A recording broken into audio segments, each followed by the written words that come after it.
Hey everybody, it's Brian from Three Ravens Bushcraft, and I just want to talk a little bit about winter camping and the food you can bring, which is entirely different from the summertime. And the beauty of it is that you can pretty much bring whatever you want. So I just want to go over a few things, basically how I pack. I packed here in about 10 minutes. It didn't take a whole lot of thought to it, because quite honestly, I don't need to worry about things like will that go bad or will this go bad or whatever. So stay tuned and I'll show you what I got here. So when I'm making my list to go out camping for food, the first thing I'm going to do is I'm going to write down my list, and I'm going to write down the days and how many meals I'm going to have. This is an important thing because one, it lets me figure out exactly how many I need.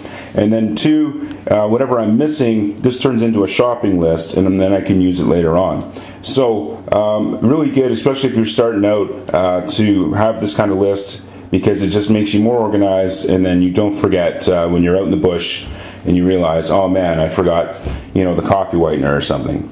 All right, so that's the first way I start.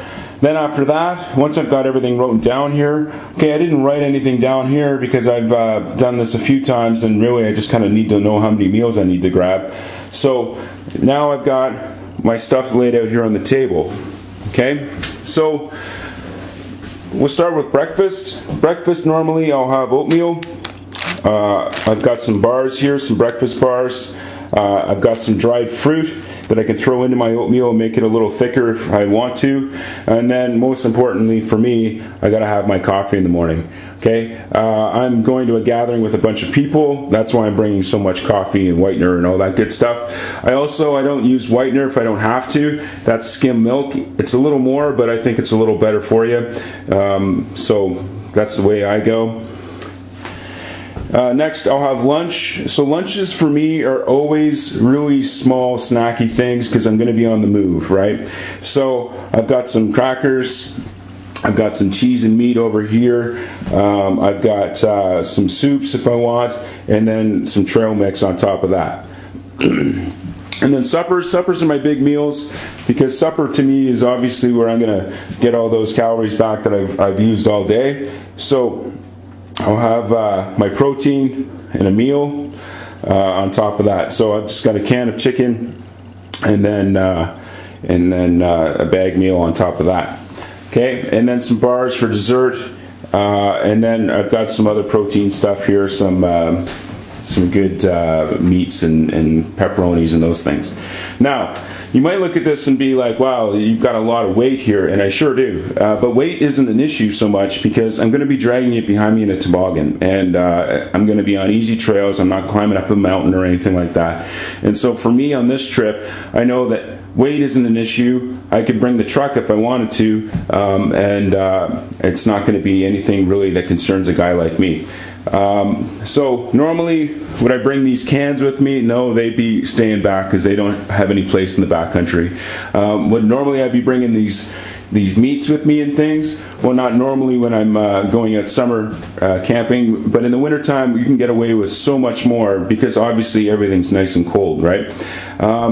So I guess my big point here is that you can bring a lot more food, a lot normal food, not that kind of freeze-dried stuff that maybe doesn't taste as good as the stuff you're used to at home. And it doesn't take that long to pack, because you can literally just grab all this stuff, throw it in a grocery bag, throw it in your pack, and drag it behind you, and you're good to go. So it makes it easier for packing and easier for camping. So hopefully this gives you some ideas. So yeah, that's basically what you would have for a 4-day trip. Maybe you have a little bit more if you want more food. Maybe you have a lot less. As you can tell, I'm a pretty big guy. I burn a lot of calories. And in the wintertime, you got to remember, you're going to burn twice as many calories that you would normally burn, right? So if you're on a 2,000 calorie diet, you're probably going to burn somewhere in the area of 4,000, just because you're humping all that that extra kit in jackets and in wind pants and all those things. And you're constantly burning calories just trying to stay warm out there. Okay, this weekend we're looking at a projected low of about -28, and I want to make sure that I have lots of fats, and that's going to keep the energy going, and that's going to keep me warm from the inside out, right? So enjoy whatever you want is what I'm trying to get at. There's really not a whole lot that I can think of that you can't bring. And enjoy yourself out in the wintertime, because bushcraft doesn't just stop in the summertime or when the weather gets in climate or isn't good. Those are the best times to go, because those are when the best stories come out. So enjoy the winter, enjoy yourself, and like me, hopefully you get out this weekend and have a great 2015. So cheers, take care.